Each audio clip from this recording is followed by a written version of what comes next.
రావాల్సిందిగా కోరుతున్నాను.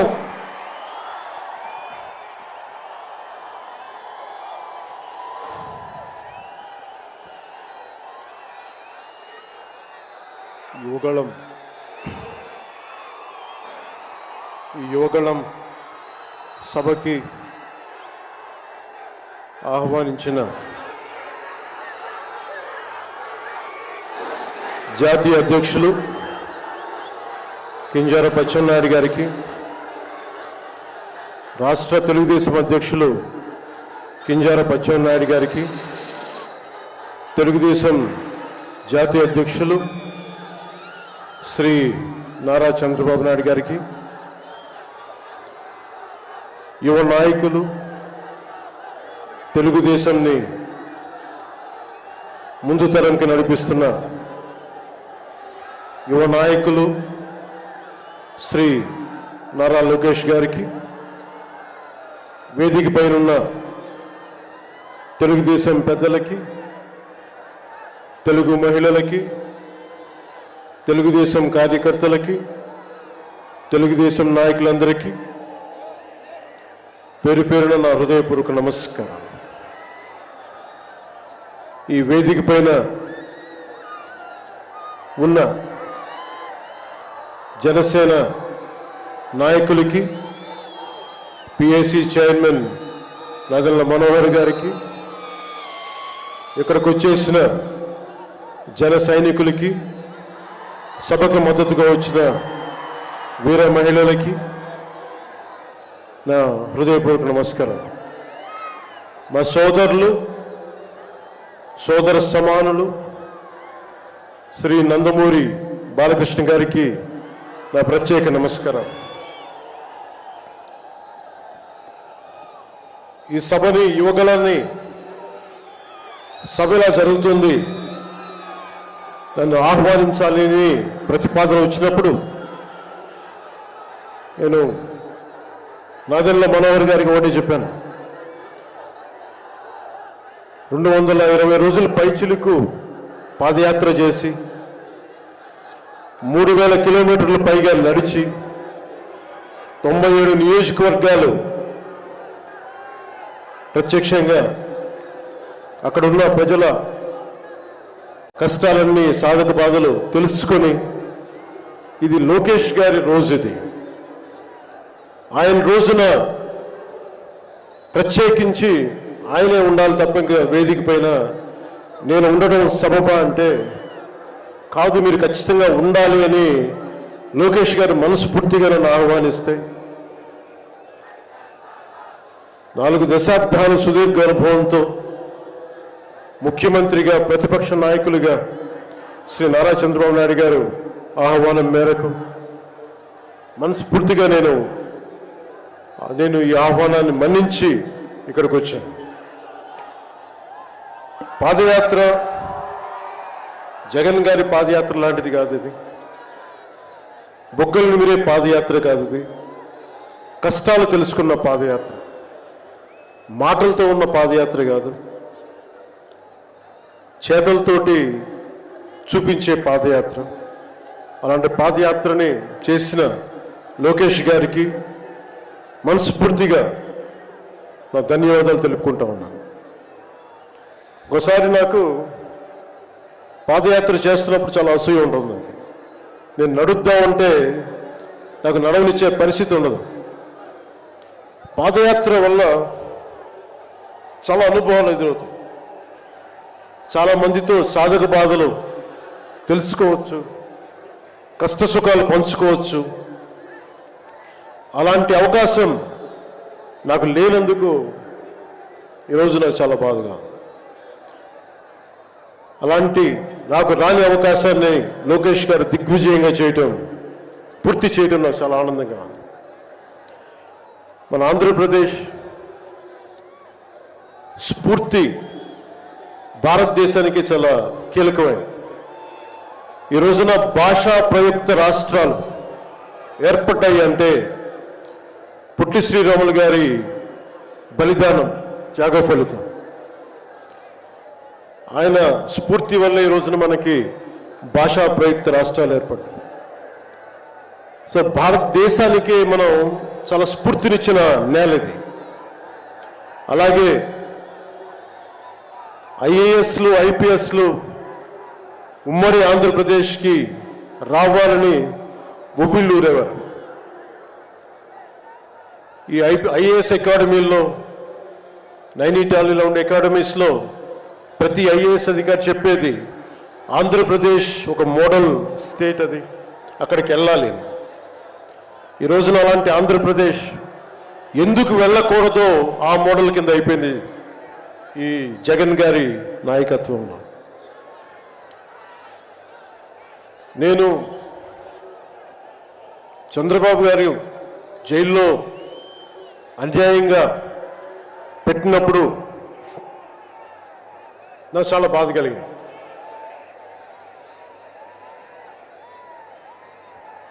కష్టాలు చూసిన వాడిని, కష్టాలు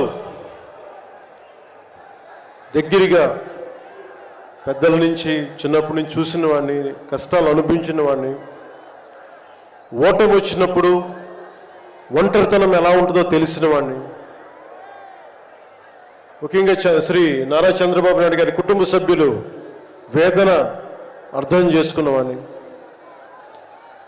శ్రీమతి భువనేశ్వరి గారి బాధని దూరం నుంచే అర్థం చేసుకున్నవాడిని. నేను ఏమి ఆశించి మద్దతు ఇవ్వలేదు. మనిషి కష్టాల్లో ఉన్నప్పుడు నా వంతు సాయంగా ఉండాలి అని చెప్పి బయటికి వచ్చి రాజమండ్రి జైలు వారిని మాట్లాడి ఇన్ని దశాబ్దాలు సుదీర్ఘ రాజకీయ అనుభవంతో జాతీయ స్థాయిలో ఎన్డీఏ లాంటి దీనికి పక్షానికి చాలా కీలకమైన బాధ్యతలు వహించిన వ్యక్తి ఆయన్ని జైల్లోకి అన్యాయంగా పెట్టడం చాలా చాలా బాధ కలిగించింది. కాంగ్రెస్ నాయకులు చేసిన తప్పుకి సోనియా గాంధీ గారు పెట్టారు జగన్ గారిని జైల్లో. ఆ కక్ష చంద్రబాబు గారి మీద చూపించడం చాలా అవివేకం. ఇలాంటి పరిస్థితుల్లో రాష్ట్ర విభజన జరిగినప్పటి నుంచి 2014 నుంచి విభజన జరిగినప్పటి నుంచి ఈ రోజున హైదరాబాద్ రాజధాని ఆంధ్రప్రదేశ్కి తెలంగాణకి ఉమ్మడిగా అభివృద్ధి చేసిన రాజధాని. మనకి రాజధాని లేకుండా విభజన జరిగి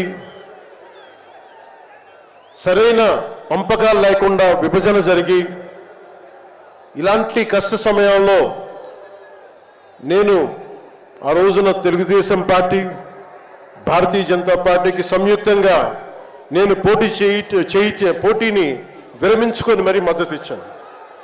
దానికి కారణం కూడా ఒక దశాబ్దం పాటు ఒక పార్టీని నడపాలి అంటే చాలా బలమైన అనుభవం ఉండాలి.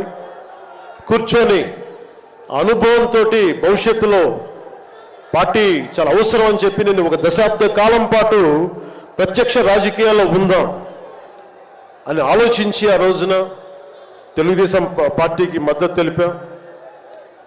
ప్రభుత్వం వచ్చింది ఆ రోజున. దురదృష్టవశాత్తు చిన్న అభిప్రాయ భేదాలు కావచ్చు, కమ్యూనికేషన్ గ్యాప్ వల్ల కావచ్చు 2019లో అది ముందుకు తీసుకెళ్ళలేకపోయాం. ఆ తీసుకెళ్ళలేని లోటు, దాని తాలూకు రియాక్షన్ వైఎస్ జగన్ ప్రభుత్వం వచ్చేసింది. నేను ఏ రోజున కూడా ఒక దశాబ్దం కాలం పాటు చాలా సుదీర్ఘమైన అనుభోగిలో రాజకీయాలకు ఈ ఆంధ్రప్రదేశ్కి కావాలి, నా వంతు కృషి నేను మద్దతు ఇద్దామని ఆ ప్రయత్నంలో మనం మిస్ అయ్యాం. దాన్ని ఈ 2024 మనం ప్రభుత్వాన్ని స్థాపిస్తున్నాం, మార్పు తీసుకొస్తున్నాం, జగన్ని ఇంటికి పంపించేస్తున్నాం. నేను వింటుంది 25 మంది ఎమ్మెల్యేలని మార్చారు, ఇంకొక 80 మంది, మొత్తానికి కలిపి 80 మంది ఎమ్మెల్యేలు మారుస్తున్నారని నేను వింటా ఉన్నాను. మార్చాల్సింది ఎమ్మెల్యేలు కాదు, ఈ రాష్ట్ర ముఖ్యమంత్రి జగన్. నాకు జగన్ మీద వ్యక్తిగతంగా నాకు అసలు కోపం లేదు. నిజంగా ఒక బలమైన ఆధిక్యతతోటి ముఖ్యమంత్రి అయ్యి ప్రభుత్వాన్ని సమర్థవంతంగా నడిపి ప్రజలకి మేలు చేయాల్సిన వ్యక్తి కూల్చివేతలతో మొదలుపెట్టాడు. ప్రత్యర్థుల్ని ఇబ్బంది పెట్టే విధంగా, ప్రతి ఒక్కరిని ఎదురు తిరిగితే ఏంటని ప్రశ్నిస్తే వారిని కేసులు బనాయించి ఇబ్బంది పెట్టే పరిస్థితుల్లో ఈ ముఖ్యమంత్రి ఉంటే నేను ఇలాంటి ప్రభుత్వం ఉంటుందని నేను ఊహించలేదు. ఆయన స్వయంగా ప్రమాణ స్వీకారానికి నన్ను ఆహ్వానించినప్పుడు వారికి ఒకటే తెలియజేశాను, మీరు చాలా సమర్థవంతంగా పరిపాలించండి, ప్రజలకి మేలైన ప్రభుత్వం ఇవ్వండి, మేము ఒక పార్టీగా ప్రజల పక్షాన్ని వహించి సద్విమర్శే చేస్తాం అని అంటే చెప్పి ఆయనకి నా శుభాకాంక్షలు తెలియజేశాను. కానీ దురదృష్టవశాత్తు ఈ వ్యక్తికి కక్ష సాధింపు వ్యక్తి, ఎవరో ఒక మాట అనకూడదు, ప్రజాస్వామ్యం అనే ఒక పదానికి విలువ తెలియదు, ఏదైనా మాట్లాడితే దాడులు చేయించడం,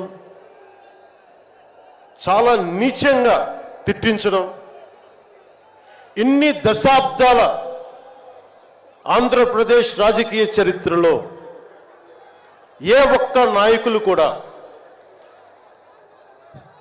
వైఎస్ రాజశేఖర రెడ్డి గారితో కలిపి కూడా ఏ ఒక్కరు కూడా ఇంటిలో బయటికి రాని ఆడపడుచుల్ని, తల్లుల్ని ఒక్క మాట లేదు. ఎవరు కూడా నాయకుల్ని తిట్టారు, విమర్శలు చేశారు, దిగుజారుడిగా మాట్లాడి ఉండొచ్చేమో, కానీ ఇంటిలో బయటికి రాని ఆడపడుచుల్ని, ఇంటి పట్టునే ఉండి బయటికి రాని తల్లుల్ని చాలా నీచంగా విమర్శించే ఈ సంస్కృతి జగన్ నాయకత్వంలో ఈ వైసీపీ ప్రారంభించింది. ఎంతమంది కన్నీళ్లు పెట్టుకున్నారు, ఎంతమంది స్త్రీలు బాధపడ్డారు. ఒకటే అనిపిస్తుంది, ఈ వ్యక్తికి అడగాలనిపించినప్పుడు ఇంట్లో ఉన్న తల్లికి చెల్లికే విలువ ఇవ్వనేవాడు మన ఇంట్లో ఉన్న ఆడపడుచులకి ఏం గౌరవిస్తాడు? ఇంట్లో తల్లికి చెల్లికి విలువ ఇవ్వనేవాడు 30,000 మంది ఆడపిల్లలు అదృశ్యం అయిపోతే ఏం పట్టించుకుంటాడు? మొన్న 22 ఒక సంవత్సరంలోనే ఎన్సీఆర్బీ డేటాలో దాదాపు 10,000 మంది ఆడపిల్లలు అదృశ్యం అయిపోయారు ఒక సంవత్సరంలోనే. నేను మాట్లాడుతున్నప్పుడు డేటాతోటే మాట్లాడతాను. 2.5 సంవత్సరాల క్రితం వైసీపీ వాలంటీర్ వ్యవస్థలోని కొంతమంది ఒంటరి మహిళల మీద, ఆడపడుచుల మీద డేటా సేకరిస్తున్నారు. దీని మీద మీరు మాట్లాడండి అని చెప్పి చాలామంది పెద్ద స్థాయి వ్యక్తులు నాతో మాట్లాడినప్పుడు దాదాపు ఇన్ని వేల మంది, 30,000 మంది పైచులకు ఆడవాళ్ళు అదృశ్యమైపోయారు, మీరు మాట్లాడండి అని చెప్పినప్పుడు నేను నమ్మలేదు. కానీ డేటా తెప్పించుకొని చూస్తే నేను గళమెత్తినప్పుడు వైసీపీ వాలంటీర్ వ్యవస్థ మీద ఆ రోజున ప్రత్యేకించి చెప్పాను, యువతకి ఉద్యోగాలు వస్తే చాలా ఆనందించేవాడిని. కానీ కొద్దిమంది వాలంటీర్స్ చేసే ఈ విధానాల వల్ల ఒంటరి మహిళలు, ఒంటరి ఆడవాళ్ళు, భర్త లేని వారు చాలా అన్యాయాలకు గురవుతూ ఉంటే అన్నింటికి తెగించి నేను ఎప్పుడు గొంతెత్తినా ఓట్లుని బేస్ చేసుకొని మాట్లాడను, మార్పుని బేస్ చేసుకొని మాట్లాడతాను, మార్పుని ఆధారం చేసుకొని మాట్లాడతాను. వారాహి యాత్రలో ఆ రోజు ప్రారంభిస్తే నా మీద విపరీతమైన దాడులు జరిగినాయి, విపరీతమైన విమర్శలు, కువిమర్శలు, అన్నిటినీ భరించాం.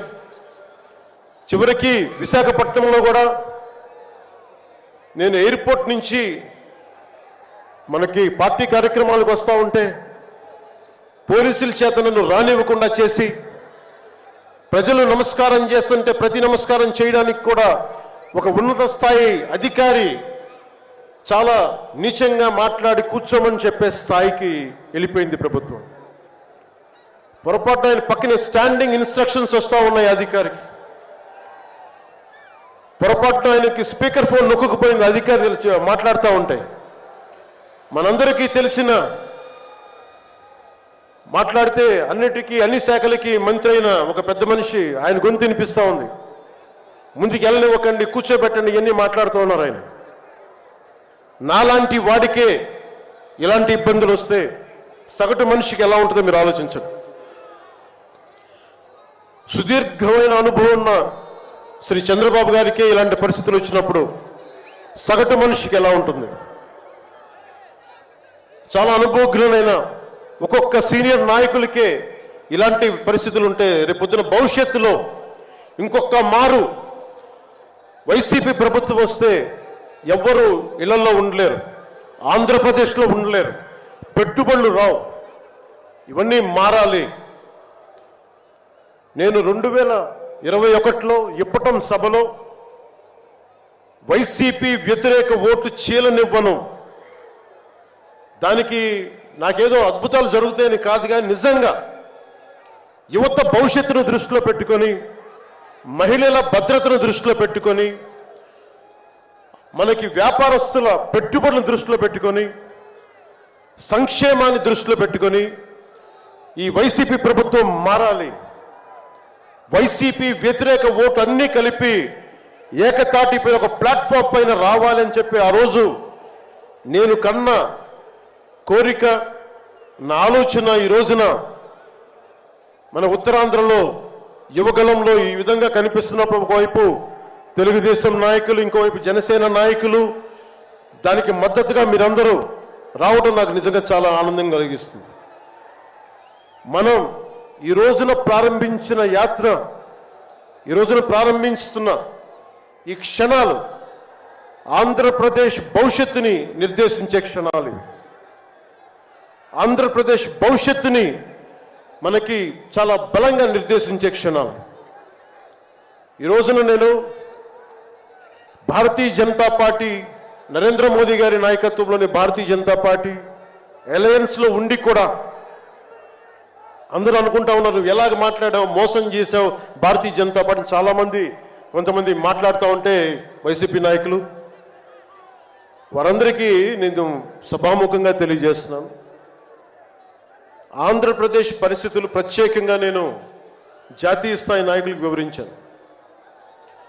వారికి వివరించి నాకు వేరే దారి లేదు. నాకు రోడ్డు మీద తిరుగుదామంటే కేసులు పెడతా ఉన్నారు, ప్రజాస్వామ్యబద్ధంగా గళ విప్పుదామంటే కేసులు పెడతా ఉన్నారు, వ్యవస్థల్ని నిర్వీర్యం చేస్తూ ఉన్నారు.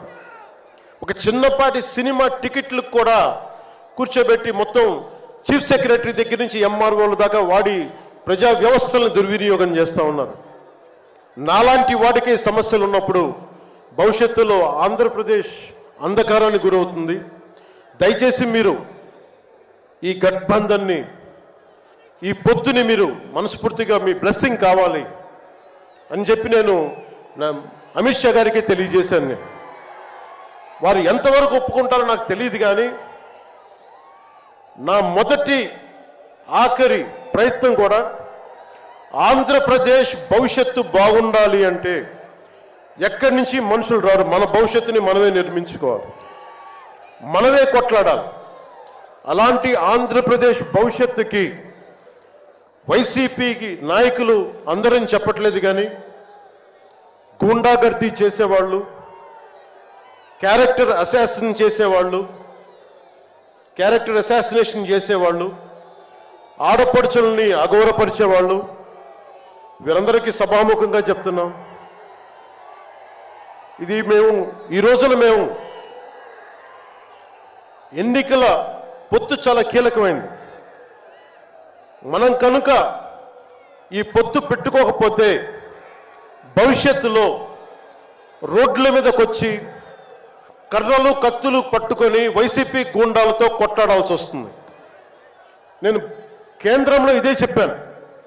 ఈ రోజున కనుక మనం ఈ పొత్తును పెట్టుకోకపోతే నాతో సహా వైసీపీ గూండాలని ఎదుర్కోవడానికి ఒక కర్ర కత్తో పట్టుకొని మేము కూడా రోడ్ల మీదకి వచ్చి మేము వీధి గొడవలు క్రియేట్ చేసుకు మేము రక్షించుకోవాల్సి వస్తుందని చెప్పి నేను ప్రత్యేకించి కేంద్ర నాయకత్వానికి చెప్పాను. ఎందుకంటే భవిష్యత్తులో ఇంకొకసారి వైసీపీ వస్తే నేను 2019లో కూడా చెప్పాను, ప్రతి కొండని కోనని వీళ్ళు దోచేసుకుంటారని. వీరికి ప్రజాస్వామ్యం మీద గౌరవం లేదు వీరికి. అందుకని ప్రత్యేకించి ఈ పొత్తుని సాధ్యమైనంత ఎక్కువ కాలం ఉంటే ఆంధ్రప్రదేశ్ భవిష్యత్తు నిలదొక్కునే వరకు ఇది ఉండాలి పొత్తుని మనస్ఫూర్తిగా నేను ఆకాంక్షిస్తున్నాను. నేను భవిష్యత్తు నేను కూర్చునేది రోడ్లు కానీ సోదరులు లోకేష్ గారు చెప్పారు, జనసేన ఆలోచన విధానంతో మేమందరం మాట్లాడుకున్నాం. భవిష్యత్తులో ఉమ్మడి మేనిఫెస్టో కూడా రిలీజ్ చేస్తాం.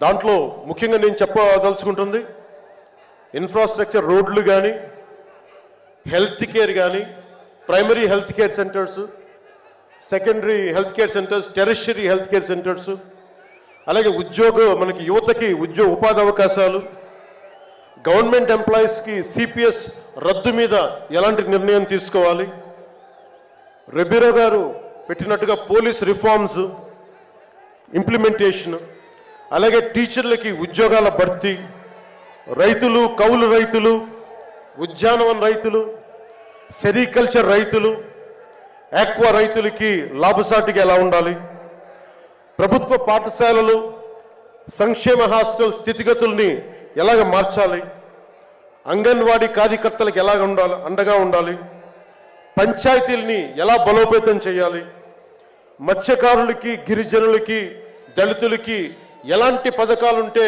వారి జీవితాలు మరింత మెరుగవుతాయి, అలాగే చేనేత కార్మికులకి ఎంత అండగా ఉండాలి, వైద్యం అందుబాటులోకి ఎలా తీసుకురావాలి, సంఖ్యాబలం లేని బీసీ కులాలకి ఎంత అండగా ఉండాలి, వీటన్నిటి మీద చాలా లోతైన ఒక ఎక్సర్సైజ్ చేస్తూ ఉన్నాం.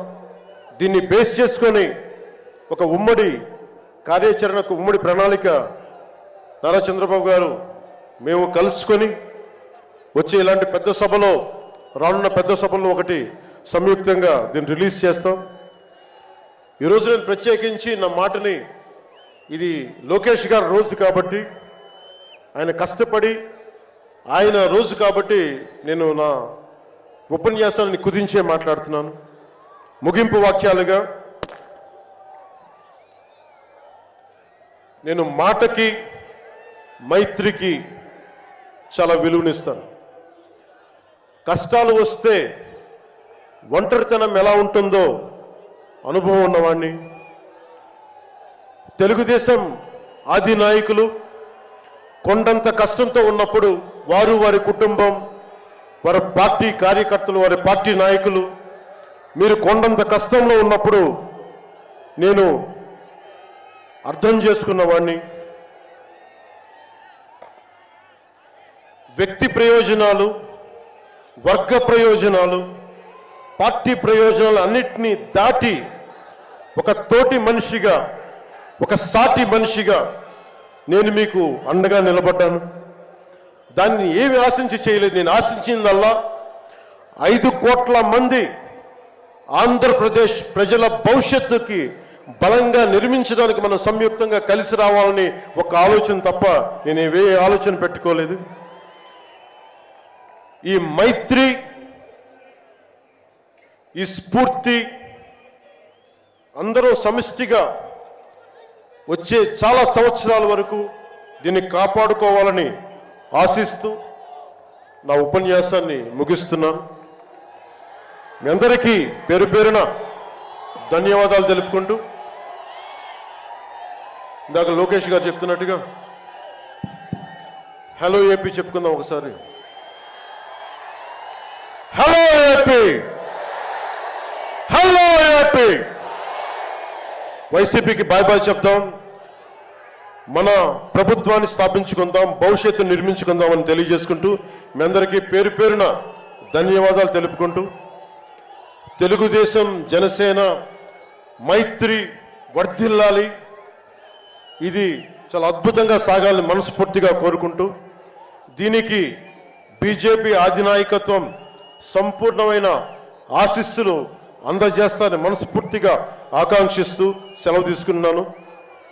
జై హింద్. పవన్ కళ్యాణ్ గారి నాయకత్వం, పవన్ కళ్యాణ్ గారి నాయకత్వం, పవన్ కళ్యాణ్ గారి నాయకత్వం. ధన్యవాదాలు పవన్ కళ్యాణ్ గారు. తరువాత సభ నడిపించవలసిందిగా పయ్యాల కేశవ్ గారిని